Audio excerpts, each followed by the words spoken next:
अपने प्रोफेशन को लेकर, अपने बच्चों को लेकर मन हमेशा विचलित सा रहता है। मन शांत कैसे करें मन? हाँ देखो, इसलिए आपने जिम्मेवारी अपनी मानी ना, तो आप असमर्थ हैं। ना काल आपके अधीन है, न माया आपके अधीन है, कुछ अधीन तो है नहीं आपके। जब जो होना है वो हो जाएगा, तो इसलिए आप चिंतित रहते हैं। यदि ये चिंता भगवान को दे दे तो आप निश्चिंत हो जाएंगे।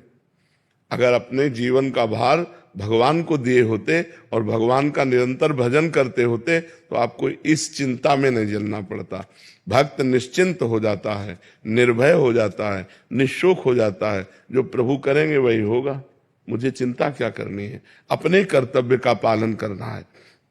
आपके सामने जो काम है वो काम करना है, आपके सामने जो कर्तव्य है उस कर्तव्य का पालन करना है, और फल पर भगवान पर भरोसा रखना है। अगर भगवान को बीच में नहीं लाओगे तो चिंता नहीं मिटा पाओगे, क्योंकि एक बड़ी चिंता आ रही, मृत्यु, परिवार पर और आप पर भी, किसी की भी हो सकती है। अब उसका निवारण कैसे होगा?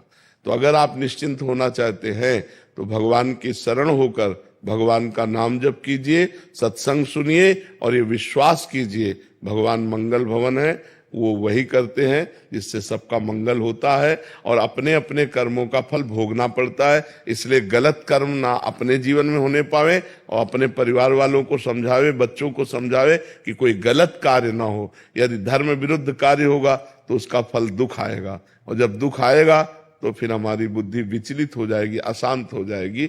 इसलिए भगवान का नाम जप करो। करते हो नाम जप?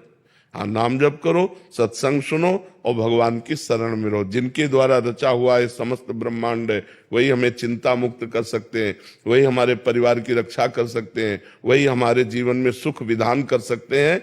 दूसरा कोई उपाय नहीं। भगवान की शरण होने पर ही मनुष्य चिंता रहित हो सकता है, अन्यथा नहीं।